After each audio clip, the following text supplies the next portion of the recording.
सीता अपनी माँ से आज्ञा लेकर आई, लक्ष्मण अपनी माता सुमित्रा और पत्नी उर्मिला से आज्ञा लेकर आते हैं और राम जी से बोले भैया अब चलो बन के, हमने आज्ञा ले ली। जैसे ही राम जी चलने को तैयार होते हैं, राम और लक्ष्मण ने दोनों ने वल्कल वस्त्रों को धारण किया और जिस समय चलने का नंबर आया, महाराजा दशरथ को पता चला मेरा राम वन को जा रहा है और जिसका बेटा 14 वर्ष के लिए वन को जा रहा हो, वो भी जिसे अपने बेटे प्रिय हो, अपने बेटे सबको प्रिय होते और वो चौथे वन की संतान। महाराजा दशरथ घबरा गए, मेरा राम अयोध्या छोड़ करके 14 वर्ष को चला जाए।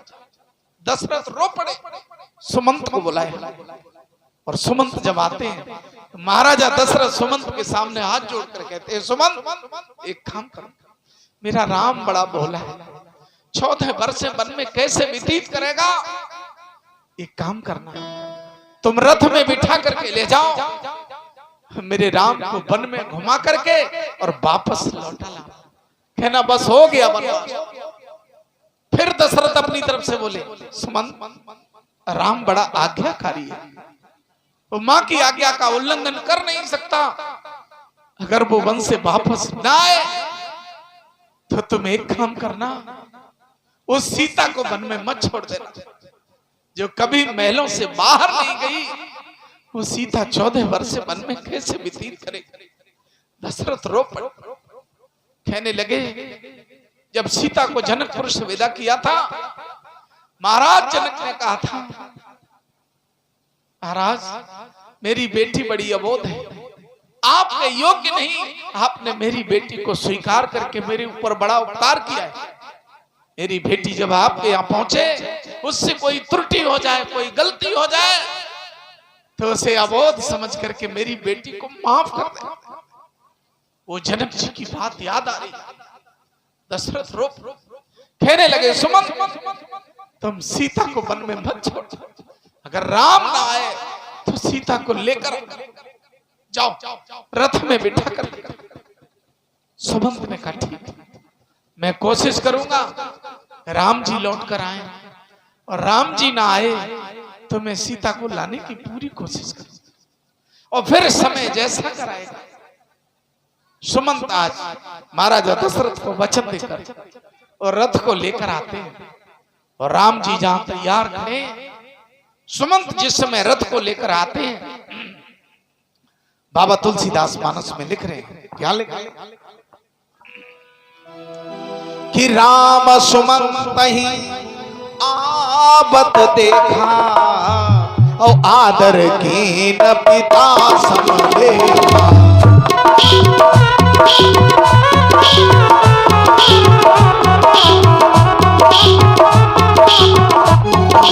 राम सुमंत ही आवत देखा आदर की न पिता समझेगा।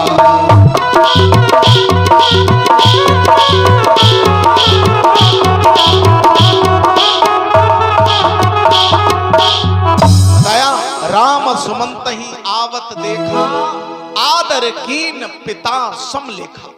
जैसे राम जी ने सामने से सुमंत को आते हुए देखा, राम जी ने सुमंत को हाथ जोड़ करके प्रणाम किया और जैसे ही सुमंत को हाथ जोड़ करके प्रणाम किया, सुमंत ने एकदम से रथ से छलांग लगाई और राम जी के हाथ पकड़ लिए। कहा क्या कर रहे हैं? राम जी ने कहा मैं आपको प्रणाम कर। जैसे ही कहा मैं आपको प्रणाम कर रहा हूं, सुमंत ने कहा नहीं, हम तो आपके पिताजी के नौकर हैं, आपको हमसे प्रणाम नहीं करना चाहिए। राम जी बोले अगर हमारे पिताजी आते तो? सुमंत ने कहा फिर तो तुम्हें प्रणाम करना चाहिए था। राम जी बोले आप वयोवृद्ध हैं, आप हमारे पिता के तुल्य हैं, इसलिए हमने आपको प्रणाम किया। और जैसे ही इतना कहा, सुमंत की आंख में आंसू आ गए। सुमंत रो पड़े, कहने लगे राम तुम्हारे जैसे तो तुम ही हो सकते हो, तुम्हारे जैसा कोई दूसरा नहीं हो सकता। सुमंत ने कहा राम मैं तुम्हें वचन देता हूं, मैं तुम्हें आशीर्वाद देता हूं, जिस राज्य को तुम छोड़ करके जा रहे हो, इस राज्य के लिए तुम्हें दौड़ना नहीं पड़ेगा, ये राज्य दौड़ करके तुम्हारे चरणों में आएगा। सुमंत ने आशीर्वाद दे दिया। अब देख लीजिए सुमंत ने कब आशीर्वाद दिया? राम ने सुमंत को प्रणाम किया, याद रखना। तो सुमंत ने आशीर्वाद दिया, इस राज्य के लिए तुम्हें दौड़ना नहीं पड़ेगा, ये राज्य दौड़ करके तुम्हारे चरणों में आ। यहां तो सुमंत ने आशीर्वाद दिया। अब देख लो लंका में, लंका में रावण है और रावण के यहां भी मंत्री हैं। वो कौन है? रावण मातु पिता मंत्री वर माल्यवंत अति जठर निशाचर। इधर सुमंत है और उधर माल्यवंत। माल्यवंत भी रावण के मंत्री हैं। और वो कौन है? रावण के नाना, रावण मात पिता मंत्री वर। रावण की माता जी के पिताजी हैं सुमंत, माल्यवंत, और वो उधर मंत्री है। रावण जब सीता का हरण करके लंका में ले गया और जब माल्यवंत को पता चला तो माल्यवंत आते हैं, आकर के रावण को समझाया कि रावण ये गलत बात, तुम राम की सीता को वापस कर दो। और जैसे ही कहा राम की सीता को वापस कर दो, रावण बोला नाना नाना बूढ़ भयऊ न तुम मरते तो ही। तू बूढ़ा है इसलिए लिहाज करता हूं बुढ़ापे की। बूढ़ भयऊ न तुम मरते हो तो नहीं मैं तुझे मारता, बुढ़ापे की लिहाज करता हूं, निकल जाए यहां से। माल्यवंत ने कहा तुम्हारे यहां बुजुर्ग का यही सम्मान? कहने लगा सम्मान यही है जो बूढ़े हो, बूढ़ भयऊ न तुम मरते, बूढ़े हो इसलिए लिहाज करता हूं बुढ़ापे की, नहीं तो अभी मारता, मार देता तुझे, चल निकल यहां से। माल्यवंत ने मन ही मन में कहा रावण तेरी लंका का विनाश हो जाएगा, तू बच नहीं पाएगा, तेरी लंका का विनाश हो जाएगा।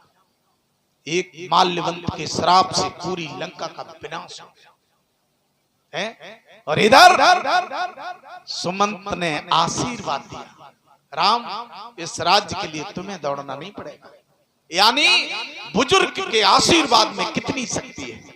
हमें चाहिए कि हम बुजुर्गों का आशीर्वाद लें, सुबह उठ करके बुजुर्गों को प्रणाम करें, शरण स्पर्श करें, हाथ जोड़कर नमस्ते। क्यों भाई, क्या करते हो? नहीं करते। बुजुर्गों से प्रणाम करते, चरण स्पर्श करते, शर्म लगती है। उनके चरण स्पर्श करने में शर्म लगती है। तो बोलो कल्याण होगा? ये कैसी कथा है?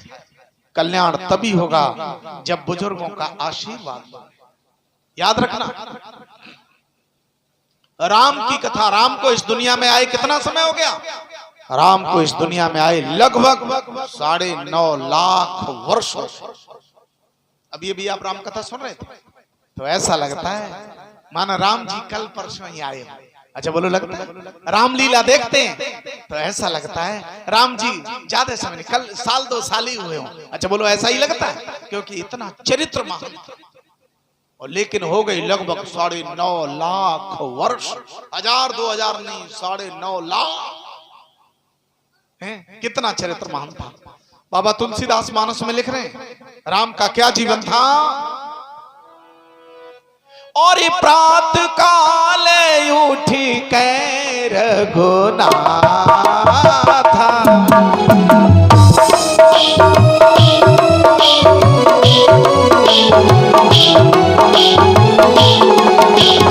माता पिता गुरु नावहि माथा।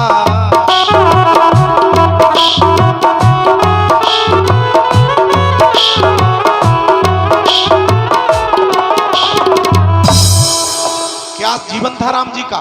प्रात काल उठ के रघुनाथा और मात पिता गुरु नावहि माथा। प्रातः काल उठ करके राम जी माता पिता के चरणों को पकड़कर आशीर्वाद लेते थे।